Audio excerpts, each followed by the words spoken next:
Good afternoon, and welcome to another episode of Read Aloud Fun. I am your guest reader today, Miss Frazzle. Welcome to Read Aloud Fun.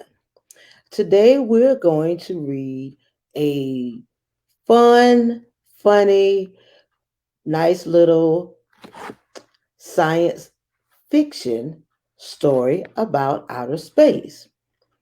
And there are some different things that you can do with this book. So, first, let's talk about the title of the book, Gramps and Me in the Galaxy. Now, some suggestions for this book. You could use this book to teach rhyming words and rhyme scheme if you were doing a poetry unit. You could use this unit to open up the introduction to certain types of figurative language, such as personification and hyperbole, or you may want to use the book to review these figurative language skills if you've already taught them. You could use this book to open up science units on the planets and the phases of the moon, on the constellations. It's a nice, not overbearing way to introduce those topics and then move into the details. So, just some suggestions of ways that you could use this little fun loving book. Now, as we've also been doing over the last several weeks, right as we get ready to start reading, we will have the questions for the story go across the bottom of the screen, and that will continue throughout the story. And it'll give you some things to really focus in on as you are listening to the story being read. Okay, so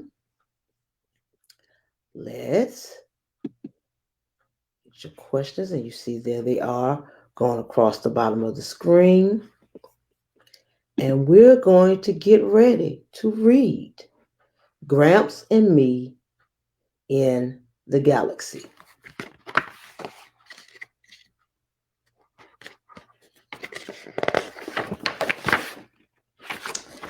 This book is written by Anna Lampson and illustrated by David Stedman.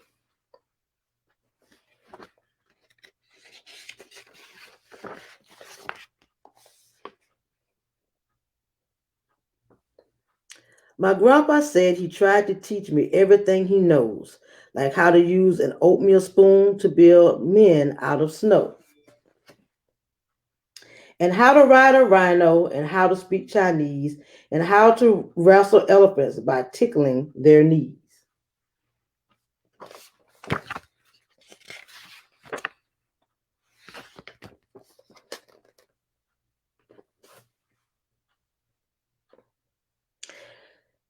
A week or two ago, my grandpa was aired on TV news. He had captured 7 monkey thieves for stealing children's shoes. And then he threw them in a barrel and they sang a crazy song about spotted purple reindeer who danced and played ping pong. That's interesting.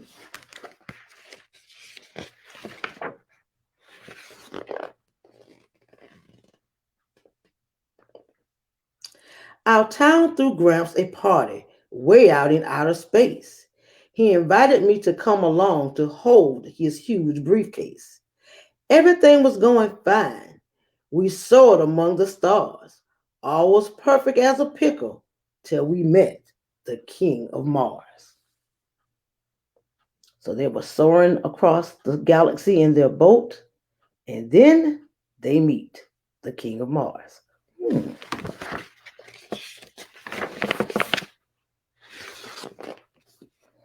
And apparently, the king is in some type of trouble because you see he's saying, "Help me." The king was tall and gray and wore antenna that could hum. His eyes were drooped and dreary, his expression rather glum. "Help me, please, it's coming," the king shouted in dismay. "It's taking over Neptune and it's coming right this way." We stopped our celebration and Gramps comforted the king and gave him bottled water and a single onion ring. Please help. This monstrous creature wants to rule the galaxy. You must help me save the universe and do it valiantly.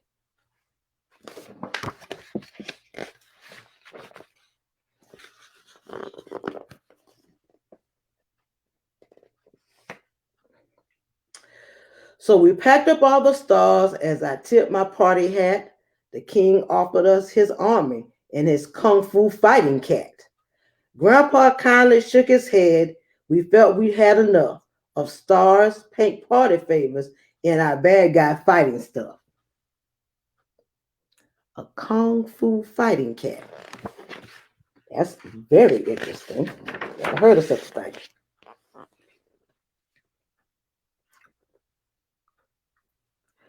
We jumped into our sailboat and we took off into flight, passing 7 swimming beats in a tulip with stage fright.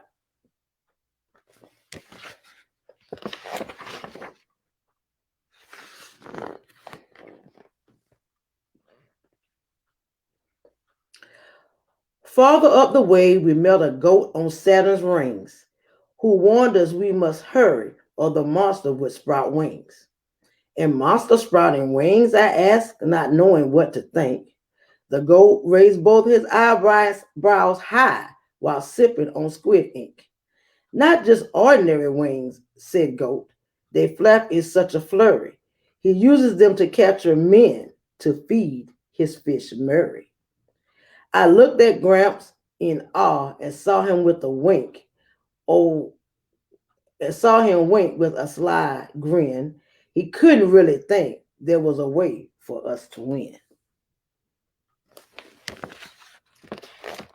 So now you got goats on Saturn's rings. Okay. It's quite the space adventure. I sat nervously, just thinking that this monstrous, ugly creature must surely have 3 heads. I bet one ate his music teacher. Quicker than an ambulance and meaner than raccoons, he probably eats toenails with sharp, broken plastic spoons. He'd be at least 1 mile tall with 37 horns, have scum between his teeth with little bits of moldy corn. Yuck. I bet he's got 10 arms that stretch much longer than my street and a bald spot on one head and maybe rattlesnakes for feet.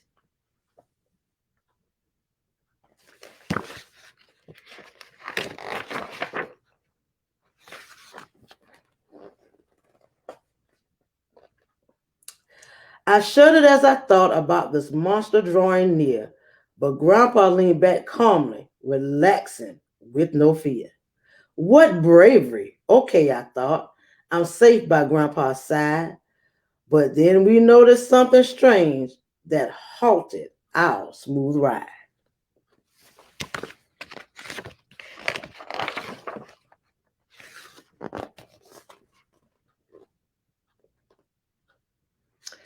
I looked where Gramps was pointing, and there sitting on Neptune was a pink and yellow hippo holding on to a balloon.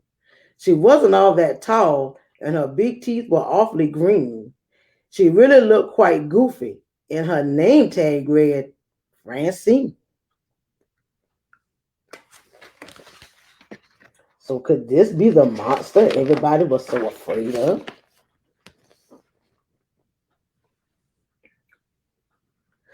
So what's this, the big mean monster? A two-tone portly hippo? No one was prepared for this. We'd better get a grippo. This was not a monster. It was only odd Francine, disrupting the whole universe while making quite a scene. Poor Francine sat there crying. She was sobbing, she was shaking. And poor Neptune, it was flooding, it was sinking. It was a quaking.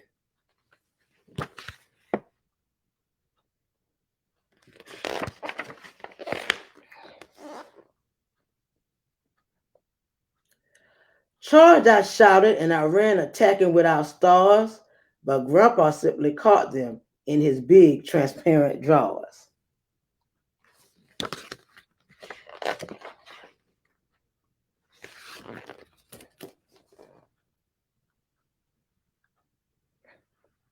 Confused, I watched as Grandpa Gramps, approached poor Fran on tippy toes to soothe the troubled hippo with bananas in a rose.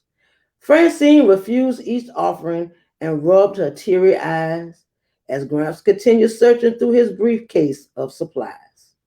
The hippo whimpered loudly, wanting none of Grandpa's things, and explained why she was crying. She had lost her striped shoestrings. Oh.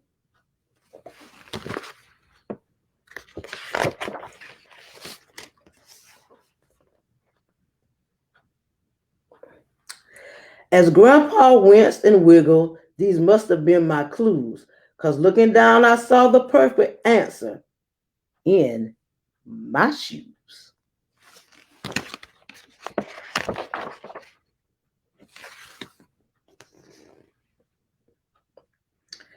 Look at this, I shouted as I ran to Grandpa quick. I untied both shoes and simply flung them with a kick. I raced to the sad hippo with my laces and I said, mine have stripes like yours. They'll go really well with red.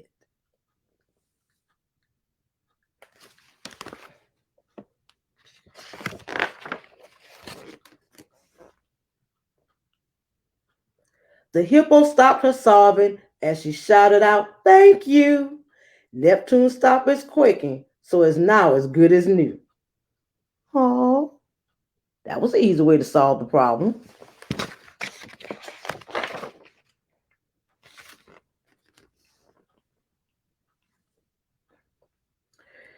King Mars gave us a trophy, and solar system cheered all. The last night on the TV news, both Grandpa and I appeared. So then they got to be on TV.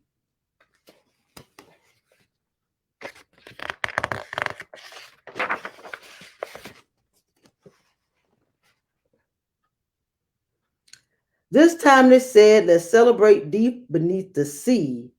Perhaps this is the start of a new trip for Gramps and me. And that is the end of Gramps and Me in the Galaxy. I hope you enjoyed this really cute space adventure. And like I said, this is a great way to kick off a unit on space. What a fun little story, but it covers things that you will talk about in the unit. You talk about the different planets, things being transparent. When you start talking about, kind of gives you some different feel about the phases of the moon. So many different things. And then to keep that science and ELA connection going, you can get your kids to write a story like Gramps and Me in the Galaxy, or just create their own galaxy with their own planets. How cool would that be? So, until next time, I'm again your guest host, Miss Frazzle. I hope you enjoyed the story, and we'll see you on Tuesday. Ta-ta!